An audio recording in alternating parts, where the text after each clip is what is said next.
Welcome to the third part of the series of Another Way.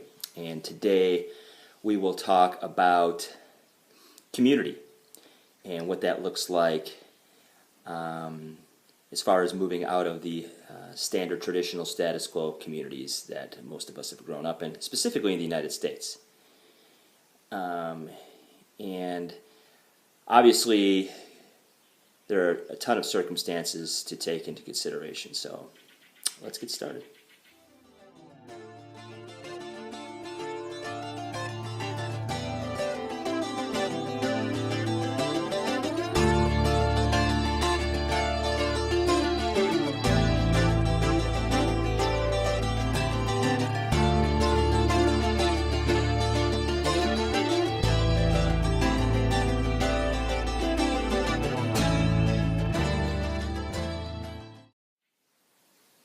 Okay, folks, community.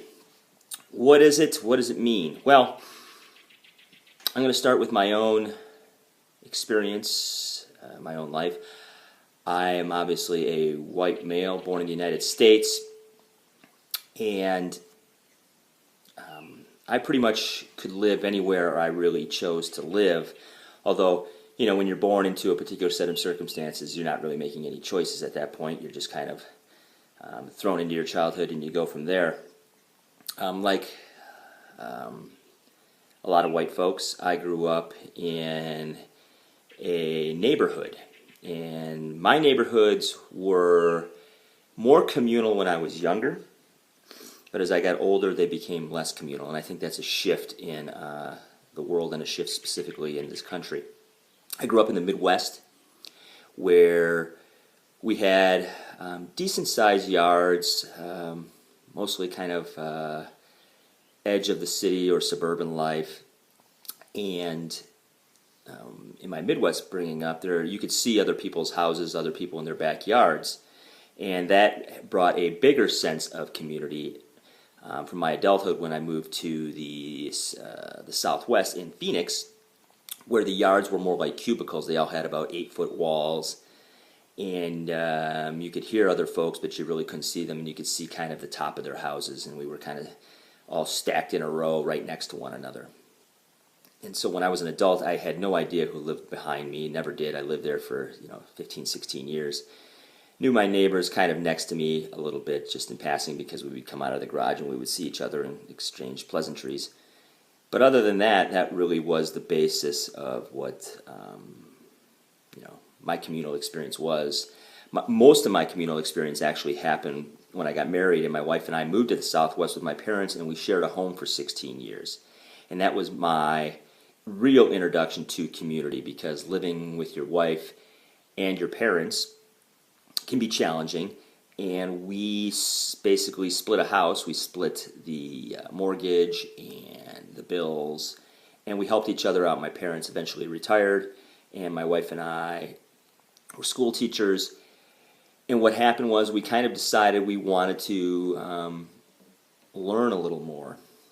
We were really good at talking about things, being educators, and we really wanted to get out there and kind of have a little more hands-on in the world, have some actual tangible skills with our hands that we could build things, maintain things, and really learn what it's going to take to live a life that was not only more simple, but more gratifying, instead of just driving to school for the next decade and a half of our teaching careers and showing up to a windowless classroom and talking. So community was really introduced to me, unbeknownst to myself, that living with my folks is a great lesson. Because what my wife and I decided to do was leave our jobs and really pursue work trade, in going and working on other people's properties and helping them out, and really learning firsthand what they were doing. Everything from planting to harvesting to working with animals to getting along with one another, and everything in between. But what I've found is a lot of people, and this was kind of our idea in the beginning when we were going to leave and kind of find our place, new place in the world, was a lot of people want to go out and they want to they want to go solo, and it's kind of the American dream, especially for white men. You go out in the woods, you build a cabin, and you live off the land. And although we never worked with folks who were living in that sort of extreme, we had met folks that had done that. And it's not all it's cracked up to be. It's a lot of work, as I mentioned in my previous video. And so really the question becomes initially is, do you go solo or do you go for help? Do you live amongst other folks? And it is not easy to live amongst other folks. A lot of times when you get to the point where you're going to leave your job and your career and your traditional status quo life behind, you're done with folks. You're done with people, and the natural inclination is to just go out in the woods and live by yourself and be left alone. And I'm sure there's some very gratifying things about that. But what we have found just through experience with working with folks who were isolated, maybe not always that isolated, was that there was a reason we were there is because they needed help. And what we learned really was what not to do. And that was we did not want to be on our own. We did not want to have to work 15 to 16 hour days minimum to maintain our existence. So early on, we figured out that really ownership was a trap. And because it was a trap, these people were kind of tethered to their property. They had a hard time leaving it because, one, they were rural, and their convenience level had dropped significantly. But what they had done was they had taken their urban existence and just transferred it to a rural area, which made it even more difficult. They had taken basically their habits and just made them, and took them to a different location, a location where there weren't stores nearby or neighbors necessarily nearby to always help out. And what we did was we decided that, well, we don't want to own property. We really don't want to have to pay any sort of rent or mortgage. And we would like to not have to do everything on our own. We don't always want to have to grow everything and build everything on our own and build every structure that one would need to live in a life that's more rural. And we wanted to share, and we thought one of our skills was we were very adaptable.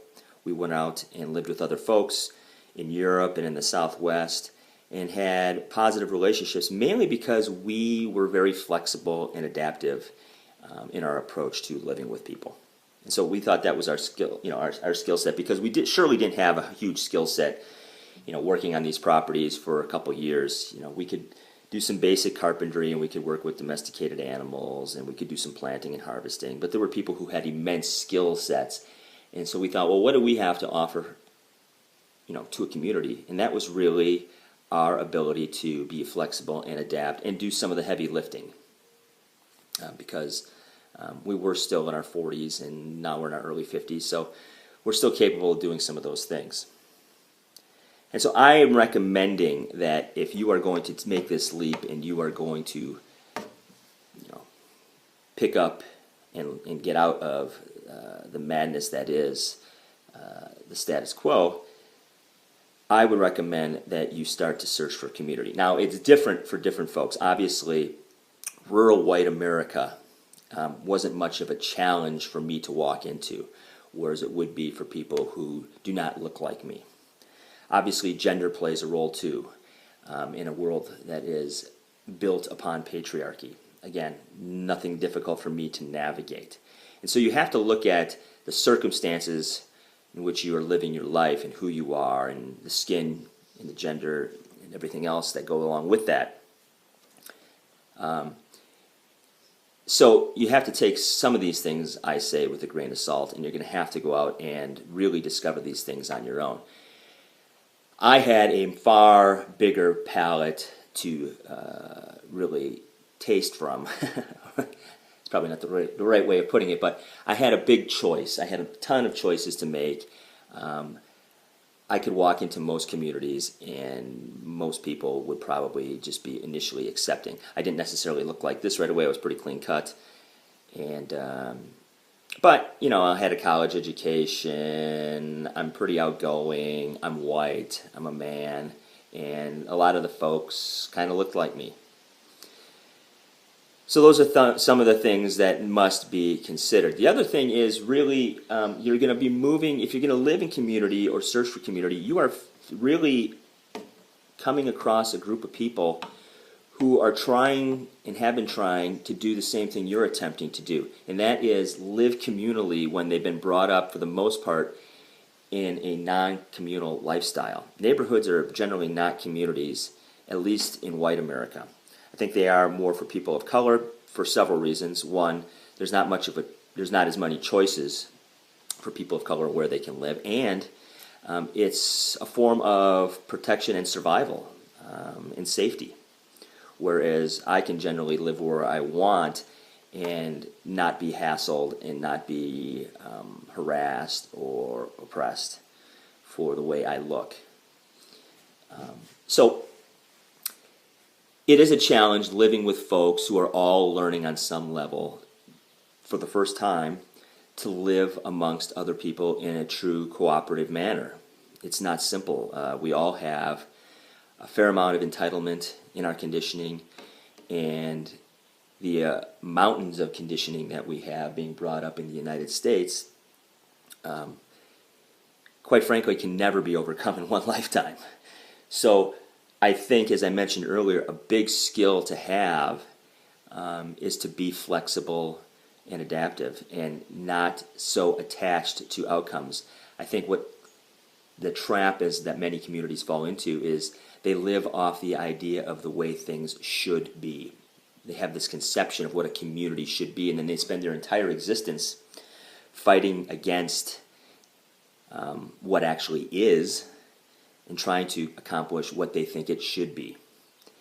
And so a large portion of this process is letting go, and letting go of the should. I was fortunate to find a community that really didn't start all that much on the should processing. I live in a community where people just kind of were camping out, and if it started to suck, they'd just leave. And so there wasn't this ideal of what it should be. That doesn't mean there weren't issues and there weren't problems, but I think a major stumbling block for most communities that I've looked at, researched, visited, is that this idea of what they think community should be, based on really an entire lifetime of not living communally, is kind of, in some ways, hilarious and sad. So those are some things, again, to look at and to go into this process with. I did not have to look very long or very far. My wife and I were very fortunate to find a community pretty quick. We did look at another place, and we did a fair amount of reading, but we just kind of stumbled across a place in our travels that fit for us, and we didn't have any expectations of the place other than, was it a safe place for us, and was it healthy for us, and did we like the people? And for us, we're pretty laid back, so that's the kind of group we were looking for, and we were fortunate to find it.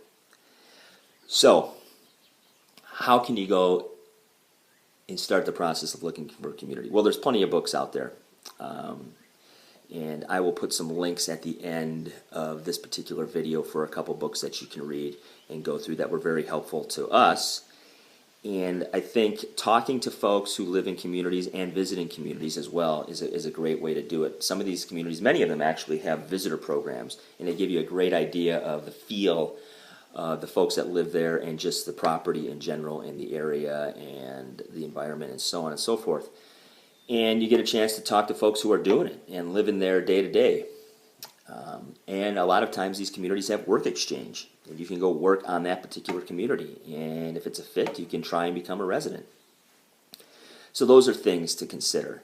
Also, obviously, to consider the amount of money that you have. Some of these communities don't require you to put any money down. Some of them do require you to put some money down as an investment, as some sort of, commitment to them. So those are some other things to consider, and the books that I'm going to recommend cover all those things. They cover everything from the types of communities people are looking for, whether they be, environmentally motivated, religiously motivated, or everything in between. There's tons of things to consider. So there's that. I think part of it is really, like I mentioned earlier, looking at yourself and the conditioning that we all have. And I think that's probably the last video that I'm going to do for this particular series, is really starting to look at some common hurdles that we all have to cross. And, who are we and what are we really trying to do here as human beings, and as a human being who has been awakened to the fact that this culture and this system is completely insane. So my final video will touch upon specifically what we need to overcome and some of the things that my wife and I dealt with. Until next time, we'll see ya, and we'll continue with Another Way.